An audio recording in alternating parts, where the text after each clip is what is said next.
bagian ini sepertinya familiar. Kok kayak pernah baca ya?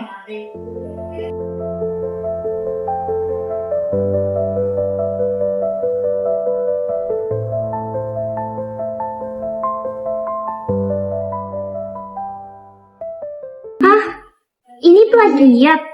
Seluruh bab 3 dan 4 di-copy paste dari jurnal internasional. Bahkan tanpa dikutip dengan benar. Bahkan juga struktur kalimatnya sama persis.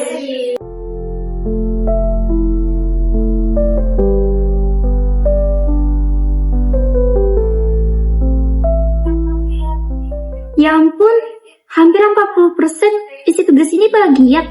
Padahal ini tugas akhir yang menentukan kelulusan kita.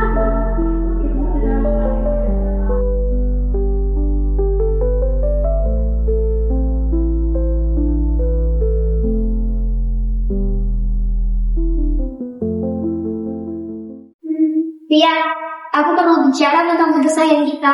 Kenapa? Ada yang salah? Tia, bagian yang kamu kerjain itu plagiat dari jurnal. Hampir semua di-copy paste tanpa citasi yang benar. Oh itu, biasa aja Riz, namanya juga referensi. Ini bukan referensi Ria, ini plagiat. Kalau dosen tahu, kita semua bisa dapat E, bahkan bisa dikeluarkan. Risa, dengerin, tugas ini akan dikumpulkan besok. Dan kita nggak punya waktu lagi untuk ulang dari awal. Lagian, aku yakin kok dosen nggak akan cek sudatan ini.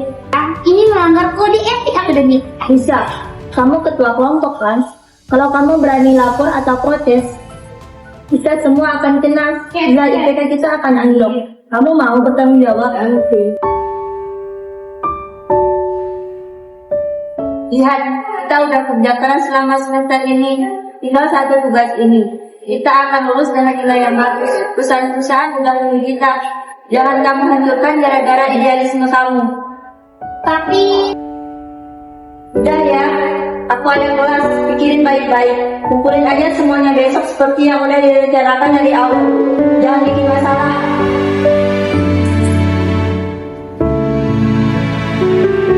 Jangan bikin masalah.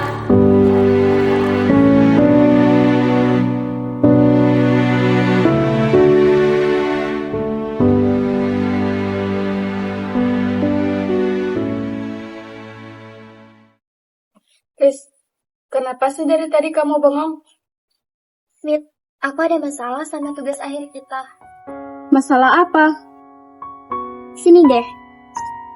Bagian yang Ria kerjain itu plagiat. Hampir setengah tugas kita di-copy paste dari jurnal. Terus gimana? Kita kena sanksi dong. Makanya aku mau lapor ke dosen atau minta Ria benerin. Bisa, tunggu dulu. Jangan lapor. Kenapa? Aku tahu, tapi Ria yang salah. Bukan kita. Kenapa kita yang harus kena getahnya? Lagian, kamu pikir dosen bakal cek satu-satu? Mereka juga sibuk. Aku tahu. Tapi kalau ketahuan, Gak akan ketahuan kalau kita diam aja. Rita, please, jangan egois. Pikirkan nasib kita bertiga. Masa depan kita taruhannya. tapi aku nggak bisa tidur nyenyak. Kalau Terserah kamu, Deris. Tapi ingat, kalau kamu lapor, kamu gak bakal hancurin dirimu sendiri. Kamu bakal hancurin aku dan Ria juga.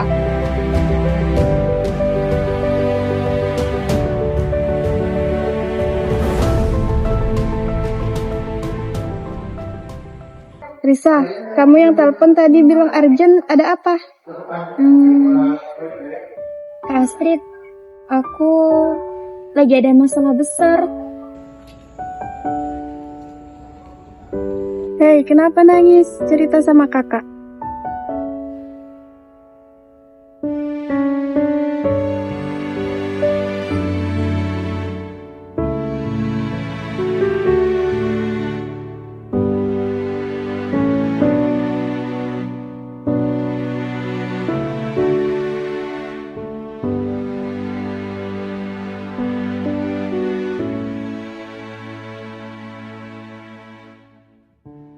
Gimana Kak?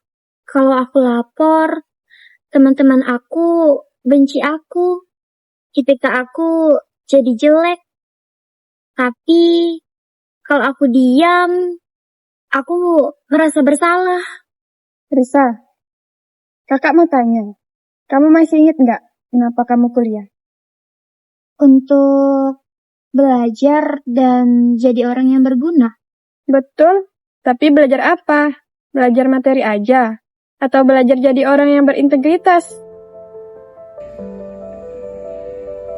Risa, kakak mau cerita. Waktu kakak kuliah dulu, kakak pernah ada di posisi yang mirip. Teman sekelompok kakak nyontek saat ujian. Dia minta kakak tutup mulut. Terus kakak gimana? Kakak lapor ke dosen. Dan kamu tahu apa yang terjadi? Kakak dikucilkan selama 1 semester.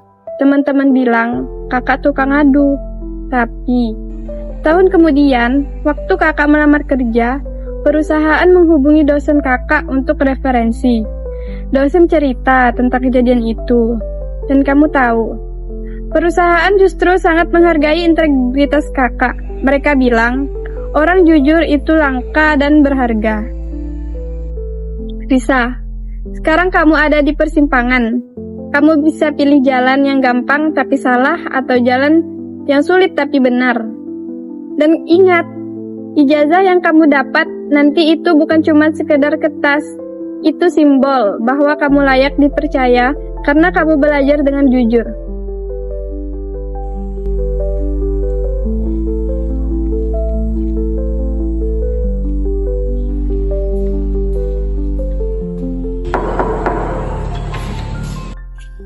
Permisi Bu dosen, boleh saya bicara sebentar? Oh, Risa, ada apa? Mau konsultasi tugas akhir?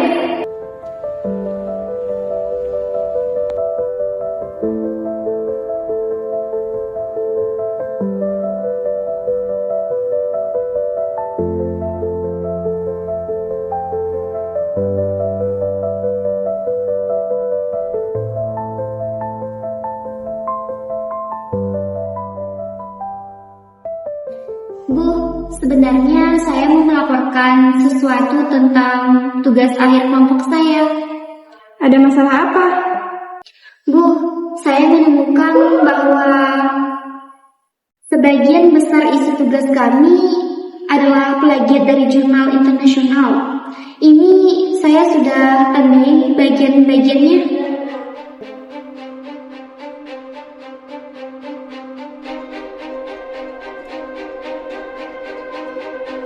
Ini serius sekali, Risa.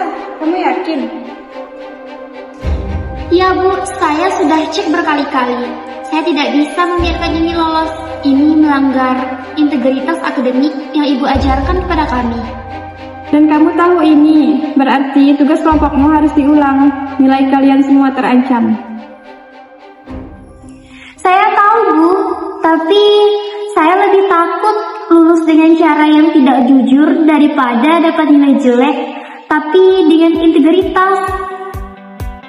Risa, dalam 20 tahun mengajar, jarang sekali saya menemukan mahasiswa dengan integritas sepertimu. Terima kasih sudah melaporkan ini.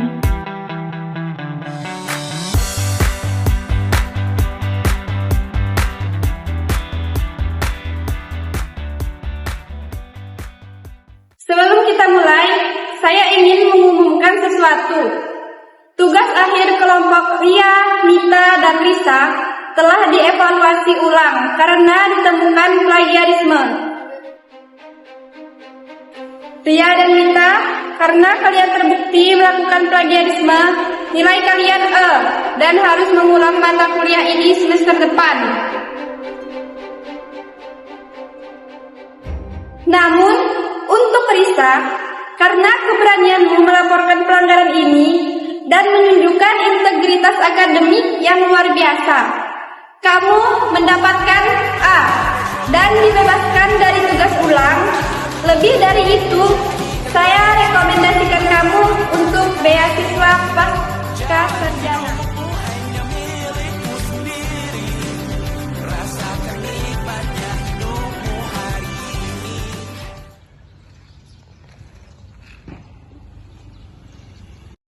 Chris, aku minta maaf. Nit, Waktu itu aku salah. Aku terlalu takut dan egois. Kamu benar. Kamu mengajarkan aku pelajaran yang enggak akan aku dapat dari buku manapun. Gak apa-apa, Mit. Aku juga sampai takut. Tapi aku belajar. Melakukan yang benar itu memang gak selalu mudah dan gak selalu bikin kita populer.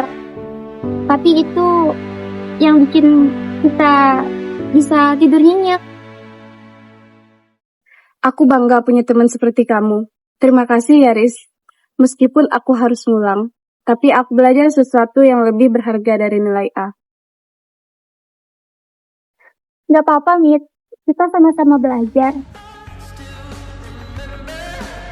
Ujian sesungguhnya dalam hidup bukan tentang seberapa pintar kita, tapi tentang seberapa berani kita mempertahankan kejujuran dan integritas, meskipun itu sulit.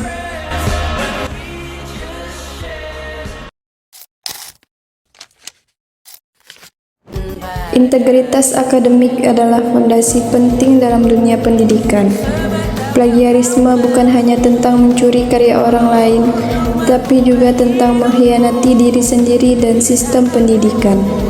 Ketika dihadapkan pada pilihan antara nilai bagus dengan cara curang atau nilai yang mungkin lebih rendah tapi dengan kejujuran, pilihlah kejujuran.